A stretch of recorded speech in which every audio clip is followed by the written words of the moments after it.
Welcome to Small Arms Solutions. Today we're going to be talking about a rather popular rifle, especially commercially here in the U.S. It's the SKS 45. This particular model here was one of the first Russian ones that came into the country, probably around 1994 or so, 93, 94. Was when they first imported the SKSs from Russia. Just to give you a little background on the SKS 45, this is designed by a guy named Sergei Simonov. Simonov, he was very influential in the small arms bureaus in the Soviet Union. The SKS 45's biggest significance was it was the first rifle chambered in the Soviet intermediate 7.62 by 39. However, from the day that it was adopted in 1945, it was outdated. The Soviets learned very quickly about the benefits of a Sturmgewehr and the selective fire capabilities, high capacity magazine. So the adoption of this one mostly was political. Fedorov and Tarkharov designs were taken over Simonov's, early or late in World War II for semi-automatic carbines. So there's a lot more politics that went into this development of this rifle. Again, as soon as it was adopted, it was outdated. The AK-47 came along just 2 years later, so it had a very short service life in the Soviet Army. But it had done very well in China. In fact, the first time this was really seen in mass numbers was the Vietnam War. Between the Russians and the Chinese, they heavily equipped the North Vietnamese and Viet Cong with this rifle. Overall, production-wise, probably more of these were made by the Chinese by a long shot than anybody else. This particular rifle was manufactured in 1951. The AK-47 really didn't see any kind of distribution really until the early 50s. 1947 was when it was adopted, but it went through its development process and really wasn't saw until the invasion of Czechoslovakia. The SKS rifle is it's a very durable rifle. So it's very reliable and accurate. You definitely have a much longer sight radius than you do on the AK-47. This rifle came into the United States through Norinco, through China, in the 80s, and you could get them for $70, $70 bucks, $90. They were very inexpensive, and that made them very, very popular. Between the really cheap Chinese ammunition, if somebody who wanted to target shoot had a hell of a rifle for very little money. The Chinese went on to do a little bit more with it. The Russians, this is pretty much the only configuration you ever saw was a full-length rifle version. The Chinese would go on to make tanker versions or shorter barrel versions. They even made one that actually had a detachable AK magazine. Some other countries that were known for this as well was Yugoslavia. They had manufactured them. They were manufactured in East Germany. But like I said, it was the rifle was pretty much outdated from the moment that it was adopted. You're about to see a video of some test firing we did with the SKS 45. And you're going to notice there was two shots that were right together, sound like they were full auto. This is something that does happen with the SKS, with ammunition that has any kind of a sensitive primer. Basically what happens is the inertia from the firing pin will come forward, and it leaves a dent on the cartridge or the primer, just like any AR-15 would. However, some of the 7.62 by 39 ammunition uses a typical hunting primer, and there's a chance that could happen where as soon as the bolt moves forward, the firing pin moves forward, and just that little strike can cause the cartridge to discharge. It was sort of surprising with this particular ammunition because it was Wolf ammunition. That's generally military-grade primers. You will notice this with some of the the American-made ammunition. For instance, I had one training session that I did with an SKS for the Wisconsin International Guard. And the only ammunition that I had available to me was Winchester USA, and the white box. And as soon as the bolt was released to load, it went through all 10 rounds, just went right through them. And then we put the Soviet-made ammunition or the Russian ammunition there, and it didn't happen. So with an SKS, you might want to be careful of what kind of ammunition that you do use, because again, with the soft primer, that firing pin may discharge those primers.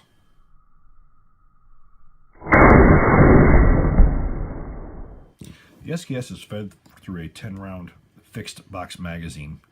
and it's loaded through the top. Normally, you're going to be utilizing a stripper clip, which goes in right from the top, and you'll push the rounds straight into the magazine.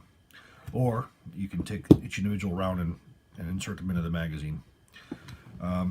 It's operated off of a short stroke tappet system, which we'll see when we take it apart. It's a very simple rifle to maintain. Safety. This is just a mechanical lever that blocks the rear movement of the trigger. You also notice the bayonet on this one as well.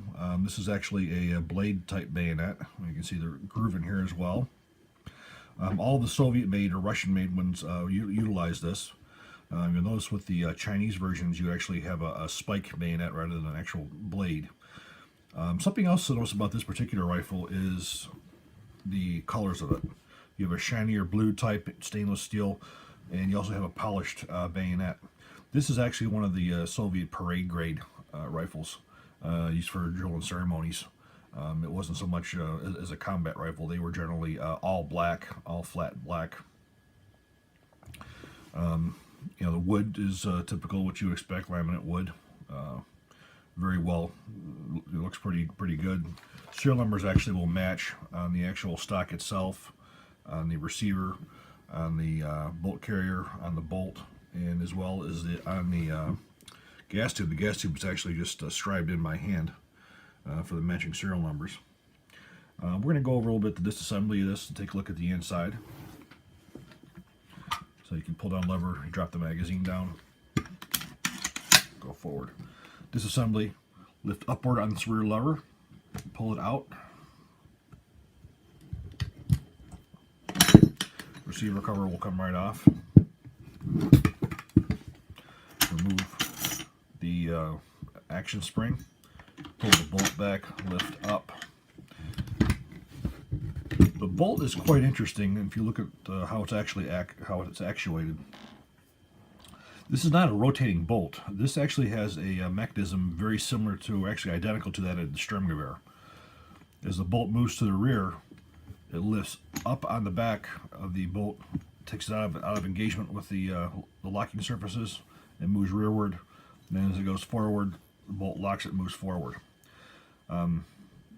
There's nothing really special about this. The only thing that's really worth pointing out is the fact that it is the same as the Sturmgewehr. Now, the Russians did have an anti-aircraft gun that worked very similar to this as well, so who came up with it first? That's certainly open for debate. The Russians will claim that they did, and the Germans will claim that they did, but you definitely cannot discard the fact that it was identical to what was used on the Sturmgewehr. Machining, as you can see, is relatively rough. Definitely not manufactured as precision as modern weapons, but these are manufactured on regular mills. You can see the real heavy machining that's in these. But again, the Russians were not concerned with cosmetics. They were concerned about fit and function, and that's exactly what they did. You'll also see there's a number of proof marks on these as well. The Chinese don't look like this for as far as all the proof marks. That's something that's sort of unique to the Russian variations, but you will see them all over the actual bolt mechanism itself. To take a closer look at the gas system, we will lift out the gas handguard. And here we have the actual operating rod and piston itself. The gas system itself is no different than that of what was used on the AK-47, except for the fact that the AK-47 was long stroke, meaning that the operating rod was part of the bolt carrier attached to it. Short stroke, meaning you have a separate operating rod. Now inside here, you will also have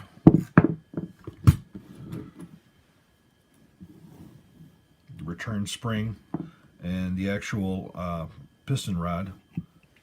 Here we can take a close look at the actual gas system itself. You have the actual piston itself, an operating rod, which is one piece. Then you have the plunger and return spring. So basically the gas strikes the piston, pushes the operating rod back, which strikes the plunger, and the plunger will protrude through the rear of the bolt, or sorry, the rear of the receiver, and it will strike the bolt carrier, driving it rearward.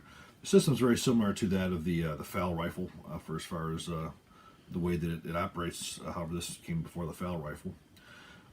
It's extremely reliable, extremely durable. It's a good braided recoil or braided spring itself here. Again, it's a very simple, robust, and reliable gas mechanism. The plunger and spring are actually held into this part of the rifle right here. And on top of here is your actual rear sight. Rear sight is adjustable out to 1,000 yards, which again is quite optimistic for a 7.62 by 39. It's a typical blade and front sight post, which is it's the same as it was used on the AK-47. The rifle's trigger mechanism is extremely simple. The trigger is not the greatest on this, but again, it's designed as a combat rifle, not as a sniper rifle. This rifle also had a cleaning rod right beneath the barrel, and this started off with having the cleaning kit located right in the back, this was carried over to the AK-47. So this is as far as you would detail strip an SKS rifle. As you can see, the mechanism is very easy to get to. There's no tools that are required. Very simple. The barrel on this one was not chrome plated, at least not this particular model. SKS 45 Soviet one was not chrome plated. I do recall seeing several Chinese models that were, but other companies, other countries who've made this rifle have made some of their own changes to it. For instance, the Yugoslavian put a grenade launching muzzle on it to accept their grenade launchers. So other countries have modified them. For as far as its current production, these things were made quite heavily in the 80s and early 90s in China, not in the Soviet Union, but in China.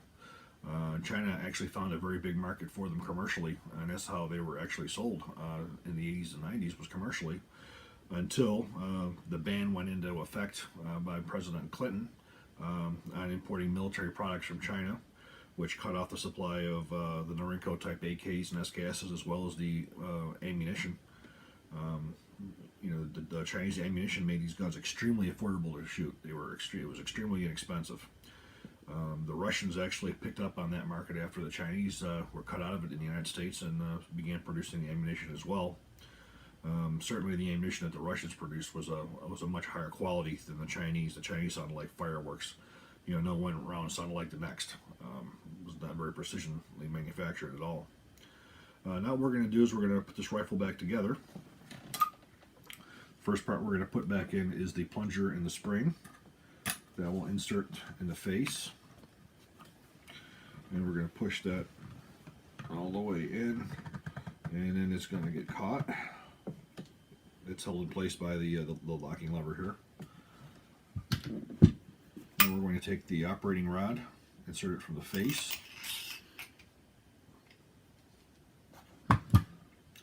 Insert that right onto the gas block. Drop that back down and get that over to detent. Now the bolt mechanism drops in just like so. And you want to make sure that this is down because what this will do is this will actuate the bolt catch. It'll make insertion quite difficult. Now we can close that and lock it. We insert the recoil spring with the straight end to the rear. Make sure the lever is all the way out. It pushes right through underneath.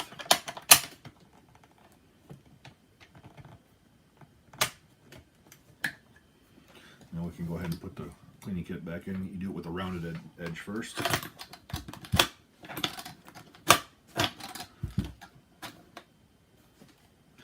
And that's really all there is to it. As you can see, it locks open in the last shot, which is, again, the easiest way to feed this rifle is with the stripper clips, especially if you got big hands. But the rifle is now, and it continues to be, a very popular sporting rifle. They're actually quite a bit more expensive now. You're probably looking at $400 to $500 for one of these Soviet ones now. I believe when I bought this in '93, I believe it was around, it was close to 200. The Russian ones were always more expensive than the Chinese. Again, they were much better made than the Chinese. But this rifle also has a curio and relic status. Even during the ban, this was one rifle that you were allowed to purchase that still had the bayonet on it. It didn't have a detachable box magazine, and it did have the bayonet lug and the bayonet, but it did have a cure on relic status. Now we're going to take the SKS out to the range and put a few rounds through it, and we're also going to show you the two different methods for loading it. There's two ways to load the SKS. One is from the stripper clip, which we basically set in the guide. Push down, back and release.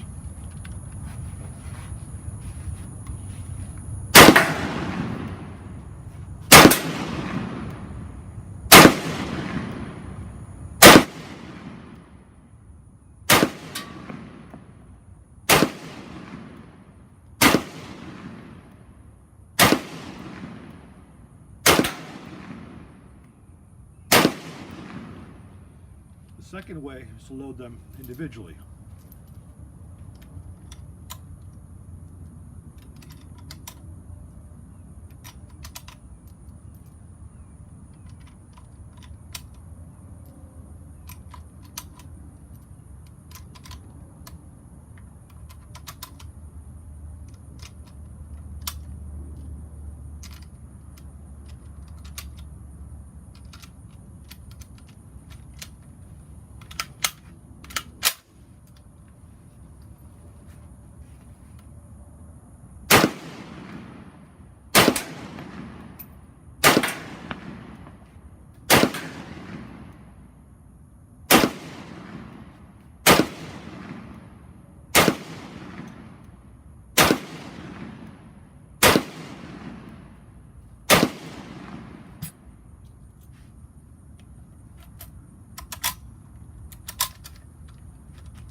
Thank you for watching. I hope you enjoyed this video. Well, if you did, please click on like and subscribe. Thank you.